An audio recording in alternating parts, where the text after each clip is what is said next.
The Seattle Seahawks rally from a 16-point fourth quarter deficit to stun the Los Angeles Rams on Thursday Night Football. In the first half, it looked like Chris Shula was once again getting the best of Sam Darnold, perhaps maybe even seeing ghosts. It was ugly for the Seattle offense for about 3 quarters. Outside of some huge plays by Kenneth Walker, Sam Darnold was awful. He threw 2 interceptions, with one almost taken back for a pick six, with the Rams scoring on the next play, and the next one was in the red zone, which at that point I thought would end the game. That was Seattle's best threat to try and make this a one-possession game, and I thought the Rams were going to take the ball, at least kill off a few minutes off the clock, and then game over. But instead, everything flipped when Rashid Shaheed returned a punt for a touchdown to make it that one-possession game. The Seahawks forced a couple of 3-and-outs afterwards, and then next thing you know, Seattle's offense is alive and well. Sam Darnold, Jackson Smith-njigba connection finally erupted in the fourth quarter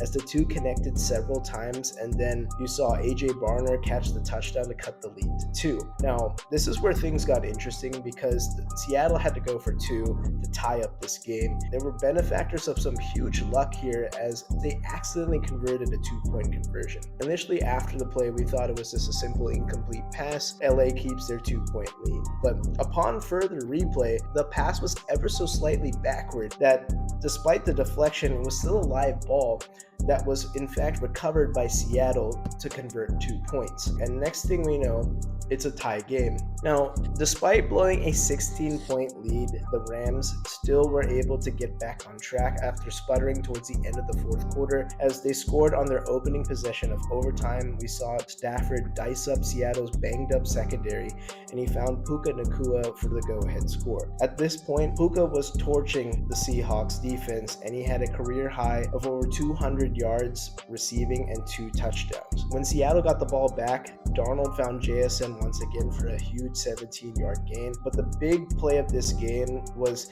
former Ram Cooper Kupp coming up with a huge sideline toe tapper to redeem himself for an early turnover in the red zone. In the first half, Cooper Kupp caught a slant pattern and he easily could have set up Seattle in the red zone and could have scored, but instead he coughs up the ball and the Seattle Seahawks offense comes up empty before halftime. This time, he runs a great route, gets some separation, and does a great job of keeping his feet in bounds and sets up Seattle inside the 20. Eventually, Darnold found JSN for the score, but remember, Seattle wasn't done yet. A tie here doesn't do Seattle any favors because dating back to their loss back in November, LA would still have the tiebreaker for controlling the NFC West and therefore the number 1 seed in the NFC. Seattle decided to go for the win, and they drew up a great play, but everybody was covered. But somehow, Eric Saubert leaked out and caught the easy flip for the game-winning 2-point conversion. The Seahawks now control their own destiny as they have a chance to clinch home field advantage and have the entire NFC playoff field come through Seattle. I love this for the Seahawks, who overcame a ton of adversity to get this win,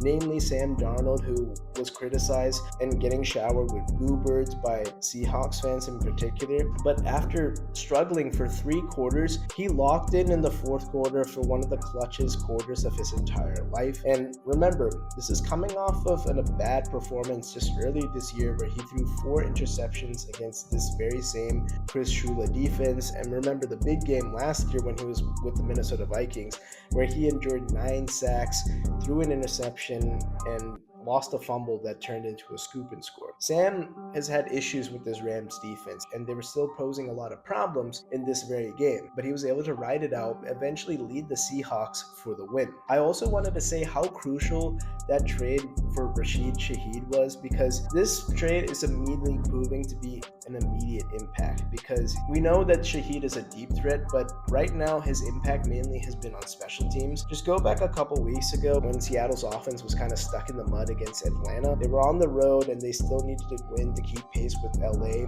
and they were stuck in a 6-6 game heading into halftime. Shaheed takes the second half kickoff for a touchdown, and then the game flips on its head. The Seahawks romped the Falcons and they never looked back. In this very game, Seattle needed some juice. What Shaheed does, he takes back a punt return for a touchdown and gets the Seahawks back into this game. For the Rams, this was a game full of missed opportunities, and much like their other losses this year, the Rams shot themselves in the foot. Whether it was coming up empty in the red zone early in the first half or going 3-and-out after that red zone interception off of Sam Darnold, they failed to kill the clock despite being up 16 points. And with these short drives, Seattle was able to get back into the game. Plus, when you factor in the Rashid Shaheed punt return for a touchdown, it kind of encapsulated a really bad day for special teams, because Harrison Mevis had a chance to win this game for the Rams. It was set up with a 48-yard kick, and I understand it's outdoor conditions, but under 50 yards in today's NFL, when kickers are booming kicks all the way to the back of the net for 60-yard kicks, you got to make this 48-yarder, and Mevis pushed it wide right, and that still kept Seattle alive. And as a result of these few gaffes, plus you think about the issues on special teams throughout this entire year for the Rams. We think about the loss to the Eagles, where they blocked 2 field goals to win that game. Against the 49ers, they botched an extra point, and they've had a couple of kickers in this room. Sean McVay decided after this game to fire Chase Blackburn, the special teams head coach. Hopefully something can change heading into the final frames of this season, but I would say that the Rams are definitely vulnerable in that special teams component there. It's very similar to Kyle Shanahan. You have these offensive-minded coaches, which are great, and they make a lot of great in-game decisions, but when it comes down to the nitty-gritty thing, the small things, which include special teams, I do find that these coaches do mess up in these situations. And just like I was saying, a lot of these losses have similar mistakes. We see big mistakes at critical junctures, and that's kind of followed this Rams team all season long, because if you go back to that game against the Carolina Panthers, Stafford had one of his worst games of the year. He had 3 turnovers in that game, and